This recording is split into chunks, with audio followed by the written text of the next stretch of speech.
कहानी की शुरुआत में हमें 2035 दिखाया जाता है, जहां पर दुनिया की बहुत ज्यादा तरक्की हो चुकी है।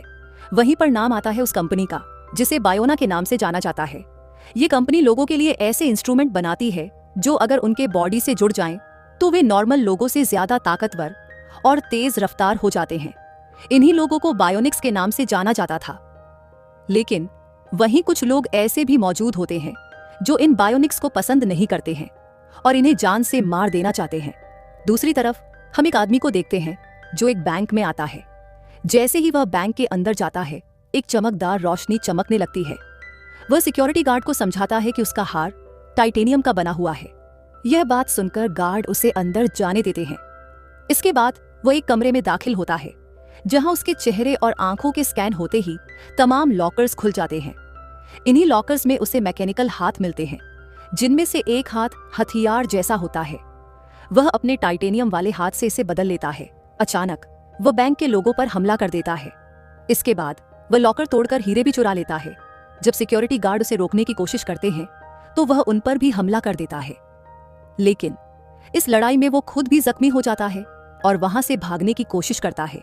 वो इसमें कामयाब हो जाता है और भागने के बाद अपने भाई से मिलता है और चुराए हुए हीरे उसे दे देता है। जिसके बाद वो हैटर से कहता है कि वो बहुत ज्यादा जख्मी हो गया है, जिसकी वजह से वो आगे नहीं बढ़ सकता। वो थोर से कहता है कि वह हीरे ले और वहां से भाग जाए, क्योंकि पुलिस करीब आ चुकी थी। थोर वहां से भाग जाता है, लेकिन वो अपने भाई की डेड बॉडी को वहीं छोड़ देता है। इसके बाद पुलिस इस जगह पर पहुंचती है जहां उस आदमी की डेड बॉडी मौजूद होती है। पुलिस को पता चलता है कि वो आदमी एटलेटा नाम का एक बॉक्सर था, जिसका करियर बायोनिक ताकत के आने से बर्बाद हो गया था। उसने अपने एक्सपीरियंस की मदद से अपने टाइटेनियम हाथ को मैकेनिकल हाथ से बदलने की कोशिश की, लेकिन कंपनी उसकी ये शर्त नहीं मानती और इसको रिजेक्ट कर देती है। बायोनिक हाथ को चलाने के लिए एक चिप की जरूरत थी जो उसने एनआईएम शिन्फी की डेड बॉडी से चुराई थी। वही चिप पुलिस को एटलेटा के सर के अंदर से मिलती है। दूसरी तरफ हमें एटलेटा के भाई थॉर को दिखाया जाता है जो एक बॉक्सिंग एकेडमी में जाता है और वहीं चुराए हुए हीरे अपने दोस्तों को दे देता है। इसके बाद एक लड़का थॉर के पास आता है जिसका नाम गुस्ताव होता है। वो थॉर से उसके गैंग में शामिल होने की बात करता है। इस पर थॉर उससे सवाल करता है कि वो उनके गैंग में क्यों शामिल होना चाहता है। जवाब में गुस्ताव थॉर से कहता है कि वो मौजूदा हालात से तंग आ गया है और हालात को बदलना चाहता है। इसके बाद थॉर गुस्ताव को परखता है और वो हीरो की क्वालिटी के बारे में बताता है। वो कहता है कि हमें इन हीरो के $500,000 मिल जाएंगे, लेकिन जो लोग इनकी इस काम में मदद कर रहे थे उनको $1 मिलियन चाहिए था। लेकिन थॉर को इस बात की भी फिक्र नहीं थी, क्योंकि वो खुद से बायोनिक हाथ और पांव बना सकता था, जैसा उसने अपने भाई एटलेटा के लिए बनाए थे। लेकिन इस बार वो इसे अलग तरीके से बनाना चाहता था। इसे बनाने के बाद शायद उसे किसी और सहारे की जरूरत नहीं थी। गुस्ताव उससे कहता है कि वो किसी को जानता है जो इस काम में उसकी मदद कर सकती है। इसके बाद वे दोनों एक लड़की से मिलने के लिए चले जाते हैं जो गुस्ताव की बहन होती है और जिसका नाम मारिया होता है। वो एक लॉन्ग जंप प्लेयर थी। उसकी ख्वाहिश थी कि वो लॉन्ग जंप चैंपियन बन जाए, क्योंकि उसकी माँ भी लॉन्ग जंप चैंपियन थी। बचपन से मारिया खुद को इस गेम के लिए तैयार कर रही थी ताकि वो अपनी माँ का रिकॉर्ड तोड़ सके। लेकिन मारिया की बहन गैबी ने इस रिकॉर्ड को आसानी से तोड़ दिया था, क्योंकि उसने अपने दाएं पांव को मैकेनिकल पैर से बदल लिया था। इस पैर की मदद से वो इतनी लंबी कूद सकती थी जो किसी आम इंसान के बस की बात नहीं थी। गैबी की ताकत को जानकर लोग भी बायोनिक पार्ट्स लगवाने लगे थे, जिससे उनकी ताकत काफी बढ़ गई थी। इसकी वजह से मारिया जैसे आम खिलाड़ी इग्नोर हो रहे थे। वहीं दूसरी तरफ गुस्ताव अपनी बहन मारिया को अपने प्लान के बारे में बताता है, लेकिन वो कहती है इस बारे में बाद में बात करेगी। दूसरी ओर हमें बायोना कंपनी दिखाई जाती है जिसके ओनर डॉक्टर डारियो और रिकार्डो होते हैं। इनमें से कंपनी का ओनर रिकार्डो, गैबी और मारिया का बाप होता है। इस वक्त पूरी दुनिया में बायोनिक्स की डिमांड टॉप पर थी। इसका इस्तेमाल अब हर काम में हो रहा था। वे यह जानते थे कि उनकी बनाई हुई चिप की अपडेशन के बाद दुनिया भर में उनके बनाए हुए हाथ पांव की ताकत और रफ्तार 30 गुना तक बढ़ जाएगी। डारियो और रिकार्डो के साथ एक लेडी भी होती है जिसका नाम वंडा होता है। ये तीनों गैबी के मैनेजर्स होते हैं और इस बात से खुश होते हैं कि उनकी बनाई गई चिप के अपडेट होने के बाद गैबी पहले से ज्यादा ताकतवर हो जाएगी। इससे वो नए रिकॉर्ड बना सकती थी। दूसरी तरफ हमें दिखाया जाता है कि मारिया थॉर से मिलती है। वहां पर थॉर मारिया को अपने भाई की बर्बादी के बारे में बताता है। इस पर मारिया उसे बताती है कि उसे बायोनिक्स का मुकाबला करने के लिए कई सारे इंजेक्शन लगवाने पड़ते हैं। इस पर थॉर उससे कहता है तुम बायोनिक क्यों नहीं बन जाती। उसी रात मारिया एक ऐड देखती है जिसमें उसे गैबी नजर आती है। गैबी पहले से ज्यादा ताकतवर लग रही थी, लेकिन यह ताकत उसकी मेहनत की वजह से नहीं बल्कि उसकी मैकेनिकल पैर की वजह से थी। जब वो घर जाती है तो उसका बाप रिकार्डो और उसकी बहन गैबी पार्टी की सेलिब्रेशन कर रहे होते हैं। वहां मारिया और गैबी के बीच लड़ाई होती है। इसके बाद मारिया अपनी बाइक पर बैठकर एक गाना प्ले करती है जो उसकी माँ उसके लिए गाया करती थी और वहां से चली जाती है। रास्ते में उसका एक्सीडेंट हो जाता है। इसके बाद वो खुद को एक हॉस्पिटल में पाती है। जब उसकी आंख खुलती है तो वो अपने सामने थॉर को देखती है। उसकी फैमिली के बाकी लोग उसके आसपास मौजूद होते हैं। इसी दौरान मारिया को पता चलता है कि उसका एक पैर काट दिया गया है। यह देखकर वो चिल्लाना शुरू कर देती है। जब डॉक्टर ये सब देखते हैं तो वे उसे नींद का इंजेक्शन लगा देते हैं।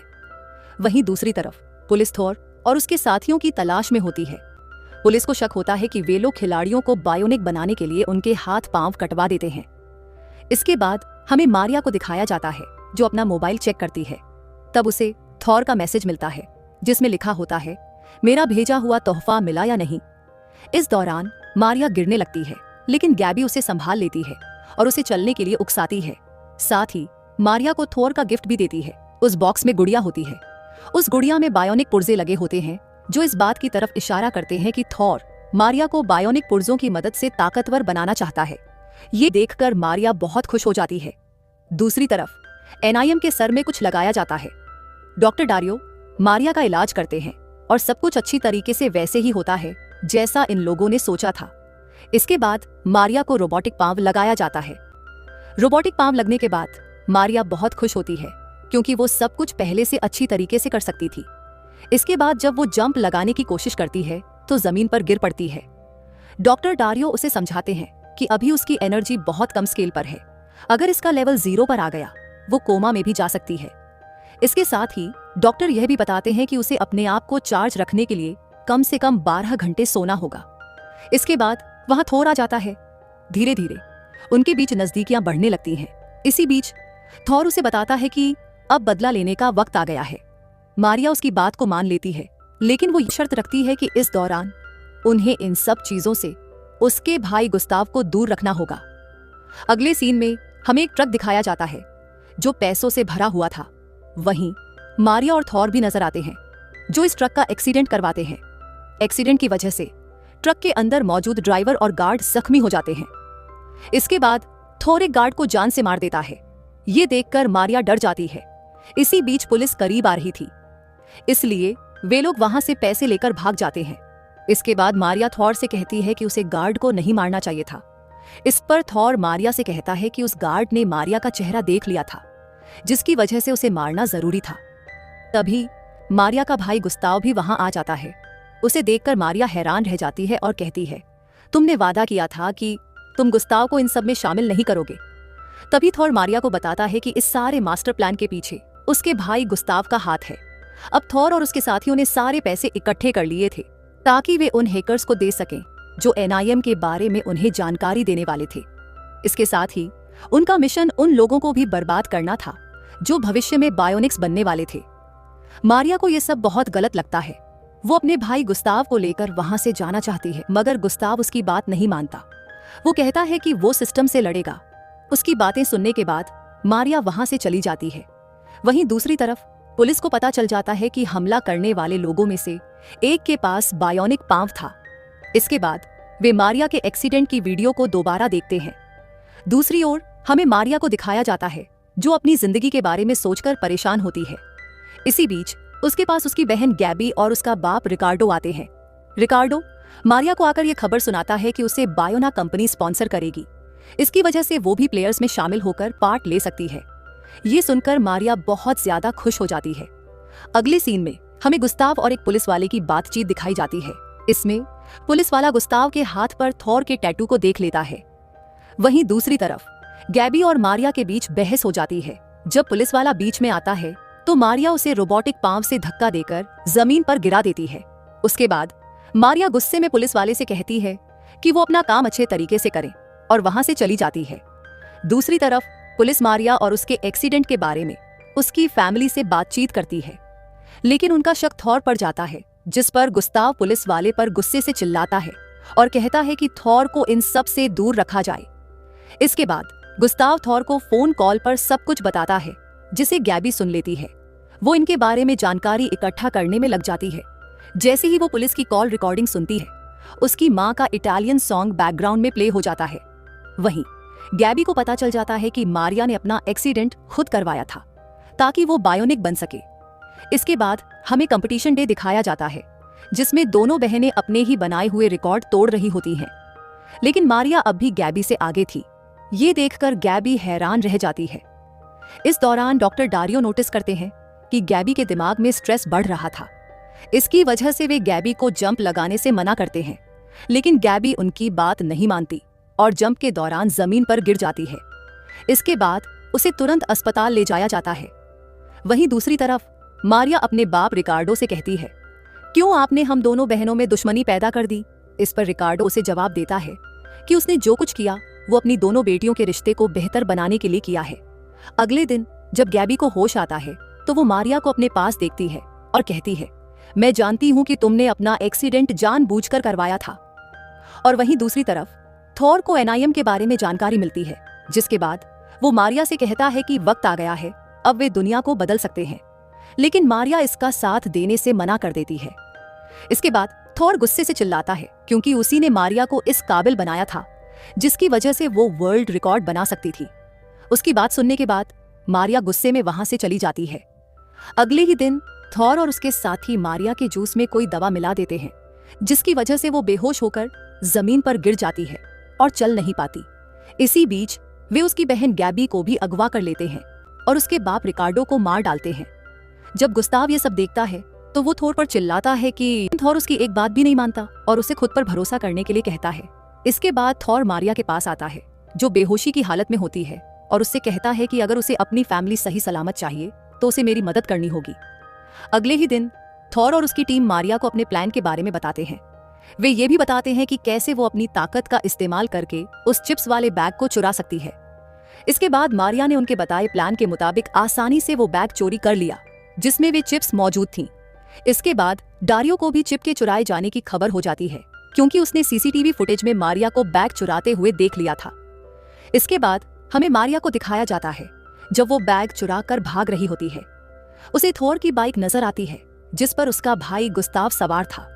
मारिया, जिसे थॉर समझकर उसका एक्सीडेंट कर देती है, जिसकी वजह से गुस्ताव घायल हो जाता है।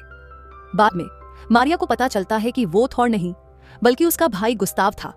इसके बाद थॉर अपनी पूरी टीम के साथ वहां आ जाता है। इसके बाद गुस्से में मारिया थॉर पर हमला कर देती है, लेकिन वे लोग मारिया को मारकर बेहोश कर देते हैं। और जब मारिया को होश आता है तो वो खुद को अपनी पूरी फैमिली के साथ पाती है, जिन्हें थॉर और उसके साथियों ने अगवा कर लिया था। जिसके बाद वो थॉर और उसके बॉस को देखती है, जो बैग के मिलने पर खुशी मना रहे थे, जिसमें चिप्स थीं। लेकिन इसी बीच मारिया खुद को छुड़ा लेती है और टेबल पर एक जोरदार टांग मार देती है, जिसके बाद सारी चिप्स बिखर जाती हैं। इसके बाद मारिया और थॉर के साथियों के बीच जबरदस्त लड़ाई होती है। इसी बीच गैबी भी खुद को आजाद कर लेती है और इस लड़ाई में मारिया का साथ देती है। ये दोनों बहनें मिलकर अपनी बायोनिक ताकत का इस्तेमाल करके लड़ाई जीत जाती हैं। मगर थॉर इस बीच मारिया पर पीछे से वार कर देता है, जिसकी वजह से वो जख्मी हो जाती है। लेकिन वो अपनी ताकत का यूज करके थॉर को भी खत्म कर देती है। जब पुलिस वहां आती है तो मारिया वहां से भाग जाती है, मगर भागने के दौरान मारिया का रोबोटिक पांव तारों में फंस जाता है। लेकिन वो हार नहीं मानती और अपने उस पांव को ही अलग कर देती है, जिसकी वजह से वो जमीन पर गिर जाती है और उसको चोट लग जाती है। वहीं उसकी बहन गैबी आ जाती है और उसे पुलिस से बचा लेती है। इसके बाद वे दोनों वहां से चले जाते हैं। दूसरी तरफ डारियो को गुस्ताव मिलता है, जो बहुत ही जख्मी हालत में होता है, लेकिन उसकी सांसें चल रही होती हैं और वो जिंदा होता है। 6 महीने के बाद भी पुलिस इन दोनों बहनों की तलाश में थी। इस बीच वे अब अपाहिज बच्चों का स्कूल चला रही थी। इसके बाद डारियो वहां आ जाता है और उनके काम की तारीफ करता है। जिसके बाद मारिया और गैबी को थॉर के बॉस से मिलते हुए दिखाया जाता है, जो अपनी सिक्योरिटी के सिलसिले में इनसे मदद लेना चाहता था। लेकिन वे लोग उसे यकीन दिलाते हैं कि वे तीनों मिलकर ही ये काम अच्छे तरीके से कर सकते हैं। इसके बाद इनका भाई गुस्ताव भी वहां आ जाता है, जो पहले से ज्यादा ताकतवर बन चुका था। बॉस उसकी ताकत को चेक करने के लिए एक आदमी को भेजता है, जिसका मुकाबला गुस्ताव पूरी ताकत और बहादुरी से करता है। बॉस इससे इंप्रेस हो जाता है और उस डील को डन कर देता है। इससे मिलने वाले पैसों का इस्तेमाल वह तीनों बहन भाई अब अच्छे कामों के लिए उसे करते हैं। यही दिखाते हुए ये मूवी खत्म हो जाती है। आपको ये मूवी कैसी लगी हमें कमेंट बॉक्स में जरूर बताएं और हमारे चैनल को सब्सक्राइब करें।